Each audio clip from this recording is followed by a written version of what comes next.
For animating, obviously you need a shape, so I'm just going to start with a cube. Let's just make a floor plane. Actually, I already have one. Let's just use the one that's here.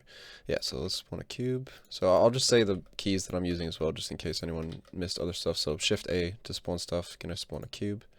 Just gonna push G and Z just to move it down to the floor.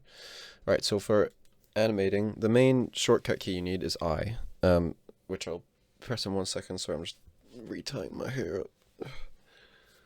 But yeah, I brings up your keyframe options, and so at least this is the simplest way to animate in Blender is with keyframes. So if I have this box selected and I click I, it comes up with all of these options. And to begin with, you only really need to worry about location, rotation, scale, or these like combinations. So location and rotation, scale. So let's also now go to the animation tab. You don't have to use this tab. If you wanted, you could just bring up an extra section here. Why is it not? Yeah, bring up an extra section like that, and then click the little button on the top left and change it to timeline or dope sheet, because that's where you can see the keyframes for the animations. I'm just going to go to the animation tab and I guess quickly show how I set up an animation when I'm doing it. So I'd like to have one window here with a camera, so let's just actually bring a camera into this window so that we can see what I mean. Oh, let's just put it in this one. So yeah, I'm just gonna Shift A, spawn a camera while I'm looking down the x-axis, because the camera will spawn in the direction you're looking. Camera, and then I'm just gonna drag it down and along there, and just make sure it is seeing the cube. Let's just rotate it a bit so it's not. Oh, which way? RY. Yeah. Okay. Now we've got that there. So now in the animation tab, if we turn on this button to bring these options back up and go to camera and then rendered. Oh, let's add a light so we can actually see what's happening.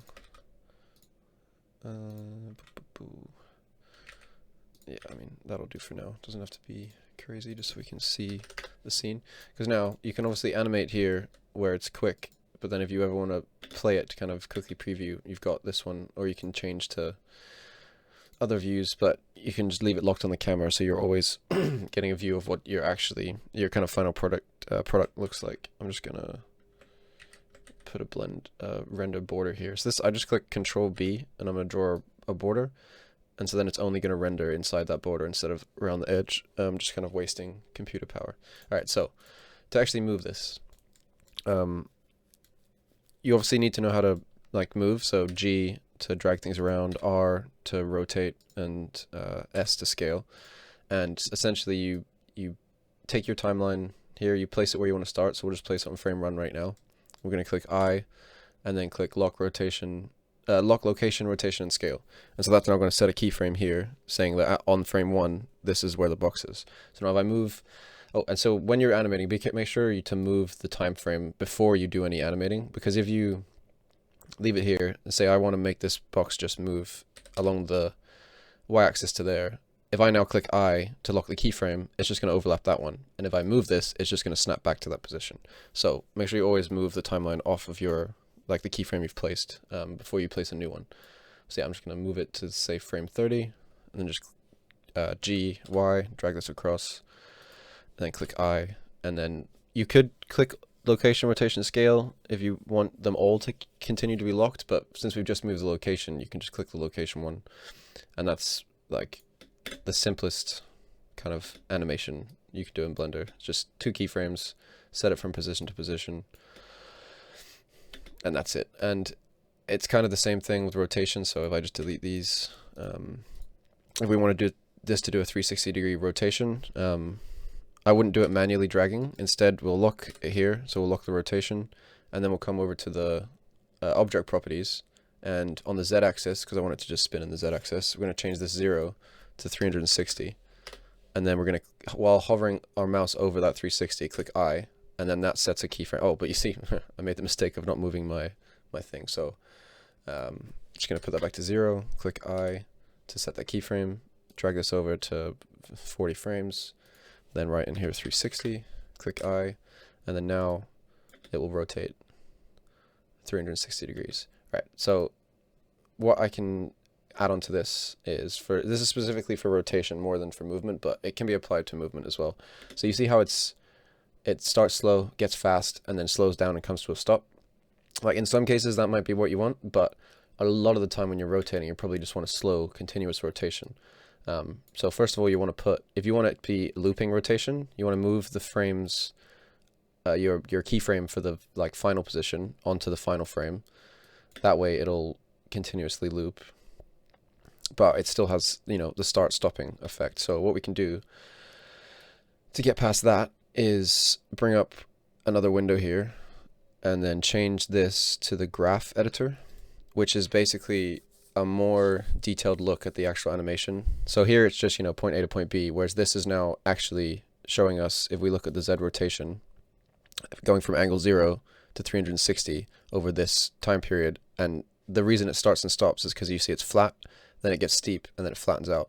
But what we can do is just click the Z, hide the other two, click the Z one, and then click A to select all, and then just click V and change it from, I think it's on free right now, or it's probably just on automatic actually, but change it to vector, and then it makes it just a straight line from A to B with no change in pace.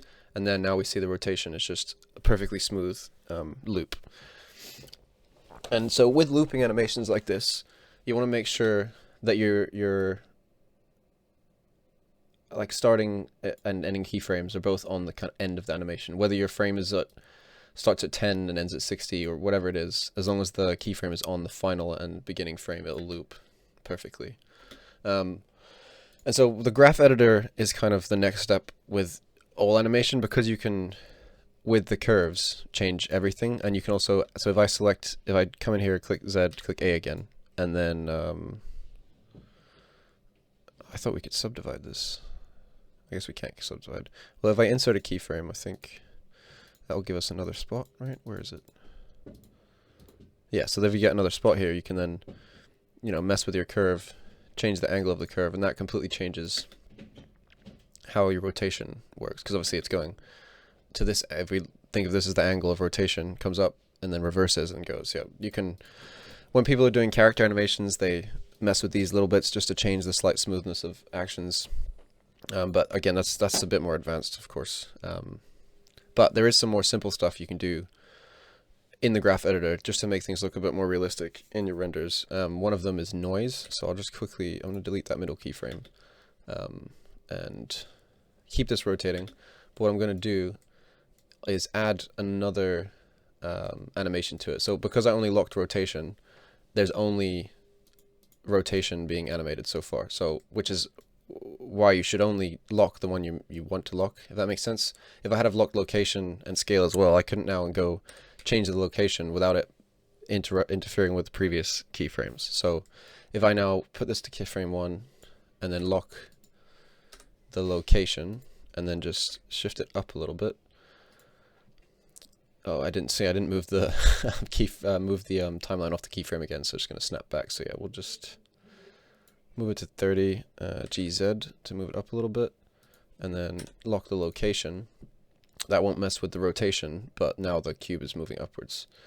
So now what I'm going to do is open the menu here and look for the Z location, and then click the first keyframe and do Shift D to duplicate it, and then just drag it across to the end so that I can be sure it's going to go up and down and start in the same position. But so the way we can use noise to make this look a little bit nicer is, right now it's just a smooth up-down movement. But if we want it to be, I guess, a bit more natural for what you would expect or see for like a hovering object, if we, in the graph editor, click this, there's a tiny little arrow here. It's on most of the windows in Blender. There's a little arrow here that if you drag out, it'll give you more options. And then you can just drag it back away. So yeah, in the graph editor, if you open that, and highlight, so if we go into the Z location, we'll hide everything else. Let's just expand this so we can see it a bit better. Where is it? There we go. Yeah, bring that up. Yeah. So this is our Z location right now. So if this is the height. So obviously we're starting at 0, going up to the height we set, and then coming back down. So if we highlight everything here, either by clicking that and clicking A, or yeah, you can just highlight like I did there. And then, where's it gone? Oh, okay, no, never mind. Just click it. And then click on modifiers. There's a few modifiers we can add to the animation essentially. So if you're going to do a continuous loop, you want to add cycles, because then, as you see, it basically loops the animation. It's looped anyway, but doing this just avoids any small like artifacts and errors, or what's the word? Kind of like jumping between the loop. Whereas if this point ended up here, but it starts down here, it's going to do that jump. Whereas if you cycle it, it kind of deals with issues like that. Yeah, and then another modifier, if we add some noise, you see that just adds noise. So at first it's going to be way too much noise. But there's a lot of options here we have in the noise, where we can just turn the scale way up, I guess. And what I'm also doing while I'm doing this is holding shift, because when you hold shift in Blender, it kind of slows down whatever you're trying to do. If I'm just dragging this left and right, it goes quite fast, whereas if you hold shift, it slows it down and makes it easier to do smaller adjustments. So yeah, if I just bring the scale down, bring the strength down a little bit too, hopefully now. No, it's still way too strong. Let's just bring it down even more. How's that? Yeah, I mean, it's not really noticeable right here that much, but actually I probably took the strength way too low. But it's just a little trick you can use for especially for moving objects, because almost nothing, except for, I guess, robots, move perfectly straight from place to place without some noise. So adding just that little bit of kind of wobble to your animations can be really helpful. I mean, that's kind of the basics of it, really, is keyframing, and then beyond setting your initial keyframes of where something should be, coming in and looking at the actual animation curves and playing around with the modifiers, making sure everything kind of looks how you want it to look. Does anyone have any questions about that so far, or anything they specifically wanted to know beyond the basics of how to start?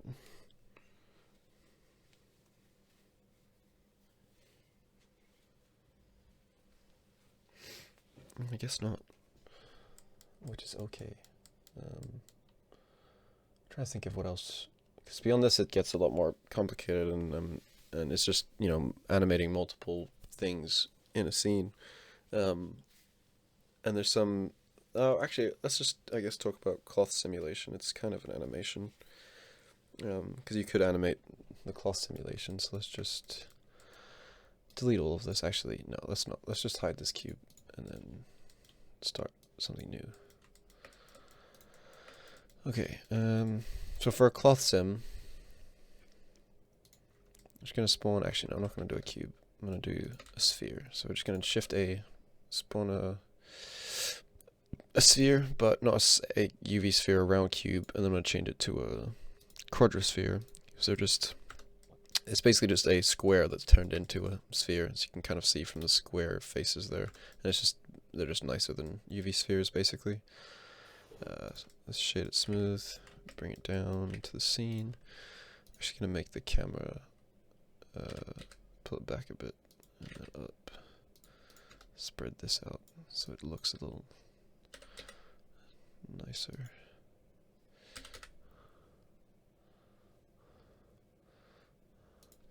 Okay, right, let's bring this up a little bit. Alright, so for cloth sims, you're pretty much always just going to want to start with a plane. So we have our plane here. We bring it down, because I'm going to have it just fall over the sphere, basically. So let's make it a little bit bigger. And right now, if we were to do a cloth sim, so we'd come over to the physics tab, physics properties, and you just basically click cloth. So because the timeline was already basically halfway along the frames, it acted like the simulations already happened, and so that's why it's through the floor. So if we just bring that back, yeah, if I click play now, it's going to try and do it, but one, there's no collision, so you have to set these as collision objects, so I'll show that in a second.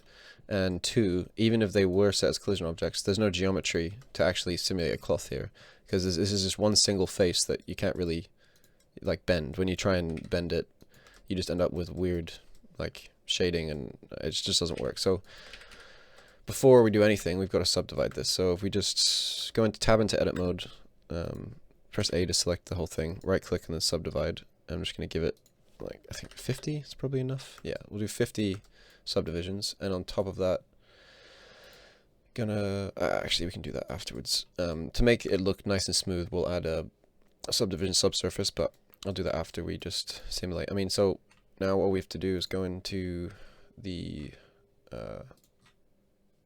simulation, the physics properties again, come down to collisions, turn on self collisions and object collisions for the cloth, then come to the ball that we want to do the collision with and turn on collisions for that as well. And I'm pretty sure that should just be it. And now when we click play, they should collide. Yeah, and that will give us a cloth sim. And then we pause it before it ends because it will just skip back and start again. So now we've got this cloth, but obviously it's not, doesn't look like a cloth at the moment, which is, so we're going to add that subdivision subsurf modifier and then right click and shade smooth. Give this a few more levels. Obviously, like, depending on how powerful your PC is, you might not be able to run, like, load things this fast at these levels, but I mean that's the basics of a cloth simulation.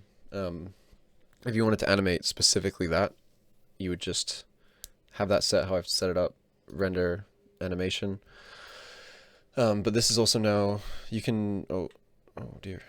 So, because I pressed edit, it went into edit mode there, it just messes it up. So, like, once you've done a cloth sim, basically don't touch it, like, just leave it. You can, oh, where's the bake settings, actually? I've forgotten where to bake. It should be in here, right?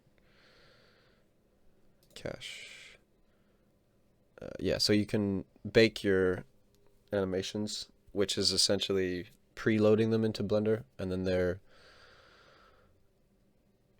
they'll load, like, you can then use the material a lot faster without having to do this every single time, I think. So let's just bake it now, and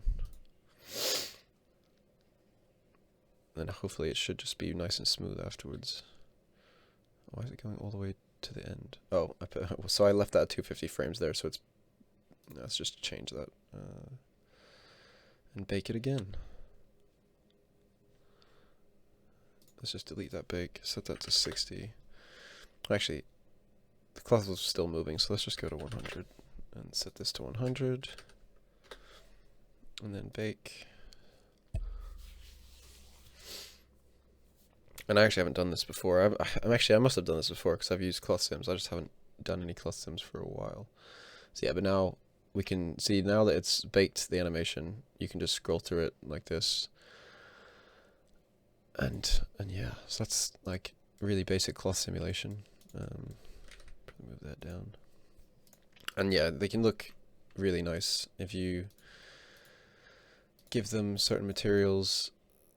You know, turn down the rough. I saw someone the other day in our chat actually posted a really beautiful, like, leather velvet material on a cloth simulation. Where is it? Let me just find it real quick. I don't even know how to make this texture. It's just really nice. Oh, yeah. Like, look at that. Amazing. Good sound. Yeah, I don't know what that texture is, but it looks really nice. I don't even know how I'd make it.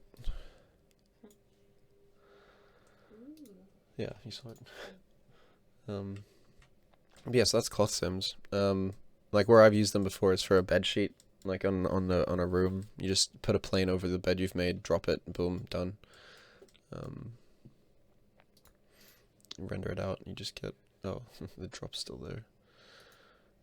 Oh, that's something I could, I guess, talk about, is rendering. Oh, actually, yeah, so another thing about animation that I do definitely need to talk about is, so you can animate shading. You can animate your textures as well. So I have the texture tab set up right now, so with a timeline here and the shader editor here. So if we give this cube a shader, you might want to animate, let's just say, like, colored waves going across this thing. There's one useful trick that you can use for it. So if we just give this a color, I'm just going to spawn a color ramp here. So just clicking Shift A and then searching. Then I'm going to get a wave texture, plug the color into the factor there. So that gives us this well, wave texture. And then the colors are decided by what's on the color ramp here. So I'm just gonna for now just let's go with purple and blue. And the contrast between them is controlled by this. So if you change it to constant, it'll be a perfect line. B-spline is the most, I guess, the most smooth transition between two. So we'll just leave that. So now what I'm going to do is click Control T with the selected, and that brings up texture coordinates and mapping nodes. So for that to work, that Control T, I should say, you need to have the Node Wrangler add-on enabled. So to get to the add-ons, you go to Edit, Preferences, Add-ons, and then just search Node, and then Node Wrangler. You want that one. That just allows for some shortcuts with the texture nodes. So in between the texture coordinate and the mapping, I'm going to add a noise texture right here. And then I'm going to add a what's called mix RGB. So that's mixing two color controlling things basically. So if we put, but I'm using it to change how much the noise affects the wave here. So I'm going to plug this into color 2. So the two colors are having this and not having it. Basically, like if we just had this plugged into there, that's basically what I'm doing by having it on 2. So then we can decide how much the noise affects the wave. So at 1, it's still just the wave, and at 0, it's basically 100% noise. So we just want a little bit there like that. So now what if we want this to kind of wave across, we can use the wave texture and the phase offset to kind of get it almost perfect. So if we just look at the wave texture, so I'm going to click on this, but I'm going to do Control Shift and then click. Then we only see the wave texture. Actually, I'm going to take this off for now, just so we get this, because it'll just be easier to do what I'm about to show. This is just the simplest and easiest way to loop a texture. So if I take this phase offset value, set it to 0, bring our keyframe like timeline to 1, and then while hovering over this, click I. That'll set a keyframe for that texture there. So then if we move it to the end, and we just kind of look here how we've got a black line in the middle, it's kind of the only way to do this. And then we just move this over to a point where it's back with a black line in the middle. And then click I again to set a new keyframe at the end. And then we plug this back in, and Control Shift click on here just to give us the full texture back. Now we've got this like looped like wave texture on this, which is pretty cool. And the same thing's happening where it's starting and stopping. So I would go into the graph editor, click on, so when you're editing textures, a few times I always forget, like I'm in the graph editor, I have my object selected, I'm like, where's the keyframes? Why can't I see it? You got to make sure to click the actual texture part that you're animating. So because we're animating this aspect of the wave texture, we have to have this selected to be able to see the keyframes. But again, we just come in, just click it again. Oh, no, let's bring this down. Shader tree, that, make sure it's selected, click V, and then vector. Oh, they're not actually selected. There we go. Double click on it. V, vector, and that makes it just a smooth loop again instead of starting and stopping. So that's like the simplest way to loop a texture. And if you don't want to obviously start with the wave texture, you can do what I did here with the noise texture, but put the wave texture here, and then it'll loop whatever else is on, the other side that's actually controlling your colors or whatnot. Another useful thing with, I guess, being able to animate textures is having things, appear and disappear at a given time. So that's what I was doing with the drop earlier. Let's get rid of this cube. Where's my other one? Is it that? Yeah. So for this, to have this work as a drip, let's just move this light because it's in the way. Yeah, so to have this work, I keyframed this small and then just like pressed SZ to scale it along the Z axis, so it's like a drip going down, and then a keyframe. Let's move this over so we can see better. So yeah, if you look at the Z location, where is it? Z location? No, Z scale. Sorry, Z scale. Let's just make this a bit bigger so we can actually see. Oh, to move around in here, by the way, I'm middle mouse button clicking. That's how you move around inside here and in the shader editor. Where is it? Oh, it's there. Yeah, so that's the graph editor. That's why it looks strange. So yeah, so the keyframes for that is, you know, a keyframe at size 1, a keyframe at size 2, and then very quickly another keyframe to snap back to size 1. And then as that snaps back up, this green ball is also appearing, disappearing. And so the way I've done that is right now it's invisible. So I have a transparent shader and the green color plugged into a mix shader. And the factor here controls basically 1 being whatever's plugged in the bottom, and 0 being whatever's plugged in the top. So at 0 it's fully green, and at 1 it's that fully transparent. So you can keyframe, you know, at 1 from 0, and then as soon as it gets to that point where the drip goes up, I change the keyframe from 0 to 1 so that the green drop appears. And yeah, that's just a simple little, another useful way you can use the animating shaders to have things appear and disappear at the right times in your scene. Yeah. I don't think there's much more I can say about animation without going into stuff that I'm not even a pro at all yet, which is character rigging and animation, which I am going to do a lesson on. I just need to get a little bit better at it myself for now. I mean, if you want to do things like very simple, like legs moving, I guess, you can always just, I'm just going to do this very, very simply and quickly. Have your object that's like your body. So if we say this cube's our body, let's just hide these and go to modeling. Yeah, so this cube's our body. Let's just duplicate it, make it smaller for one leg, and duplicate that for the other leg.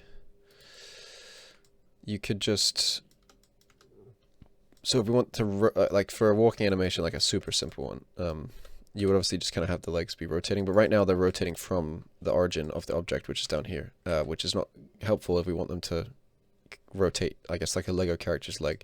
So we need to move that origin. To do that, I'm just going to select this part of the object, press Shift S, and then cursor to selected, which brings the 3D cursor into the middle of whatever's selected. Then go back into object mode, right click, and then set the origin to the 3D cursor. So now it puts it up there. So now when I rotate this along that axis, the x-axis, it'll rotate from that point. Oh, R, not S, RX. What? R? Oh, right. I'm holding. Sorry, I was just holding just those vertices, so I was just doing that rotation. Yeah. So now if we take the whole object and rotate it in the x-axis, now it rotates from that point. You know how a leg would. So we just quickly do that to the other side.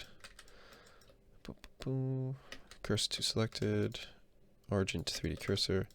Yeah, so now both legs move like that. Right, so like to really simply do it, you just, let's bring up the timeline editor, frame 1. I guess we'll start, gonna click R, put that one there, click R, put that one there. You know, insert rotation, click on that one, insert rotation, move to frame, I don't know, 12, and then just rotate it to the other side. Same with the other one. And then just key the rotation, and even since we're doing so simply right now, if I just take the frames down to just that animation, it should just repeat.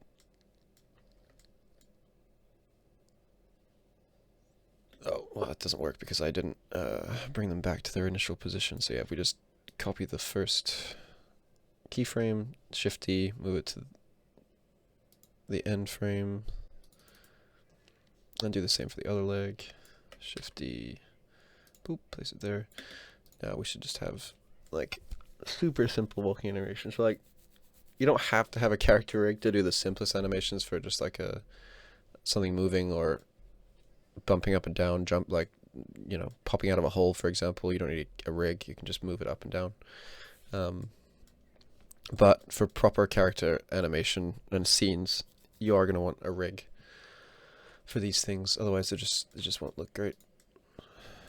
Because obviously this is super super jank. I mean, we could bring this floor down just a touch, so the feet are sweeping it, and then we could, let's scale this in the y-axis really far, and then go to frame 1, drag it over this way, insert a keyframe for location, move the timer to the end, and then move this along a bit, and then insert another keyframe for location. I mean, actually that's completely useless because there's no there's no frame of reference for the floor moving at all in the scene, since it's just a white floor. Let's just give it a texture just so we can see. So the easiest way to give something texture, since I'm about to do it, is, well, first it needs a material, so new material, add in a bump map and a noise texture. Plug the factor into the height, bring the strength down a bit, turn the scale way up, turn the detail way up, and then turn the roughness almost to 1. Oh, maybe that's not enough. I think I gave it too much detail, maybe. Oh, is it because it's white? Where's the texture? I'm confused. Oh, there we go. Okay, I just had the strength too low. Is it not moving? Did I not make it move?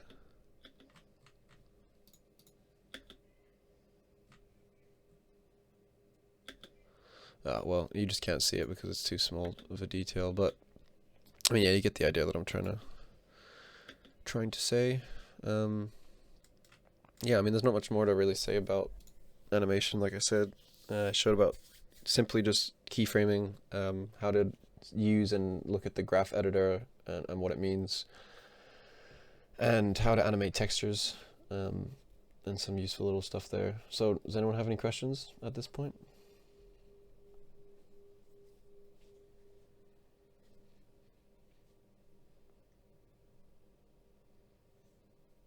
No? I have no questions. I just enjoy watching you doing this, to be honest. I have a question. Well, thank you. Well, my sister has a question sitting behind me. With What? the color, like, you know, when you did the texture one with the water, would it be the exact same if you just wanted to color change?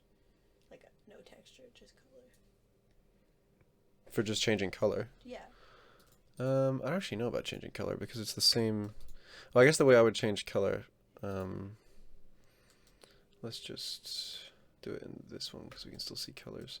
Let's give this a color, make it, because I don't know how to, like, you can't really, I don't know if I can keyframe one color and then keyframe another color because it's just going to change it. So let's see. If I keyframe that as purple and then I change it to green. Yeah, see, it's just going to change the green. Oh, wait, no. Okay, yeah, I guess you just, yeah. So you just set the keyframe, change the color, set the keyframe. And then I imagine in the graph editor you can probably change the abruptness of that material change as well. Oh, wow, that's way more complicated than I would have thought because it's the individual RGB values. Okay. But I would probably, if I was going to do it between two colors, I would probably animate the color ramp instead. So I'd plug in the color ramp to your base color, set the two colors you want.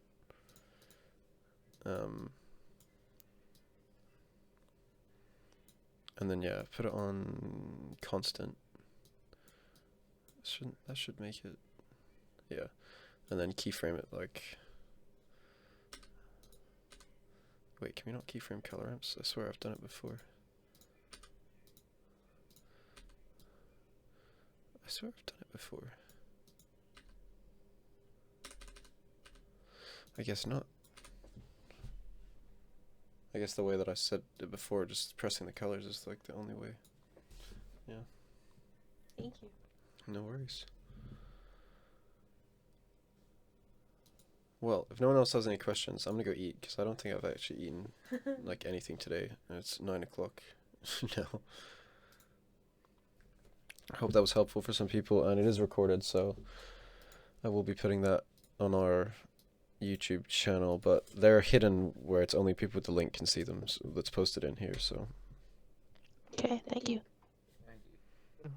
Enjoy food. yeah, Eat thank it. you. Go eat that food. Yeah, see you guys later. See ya. See you.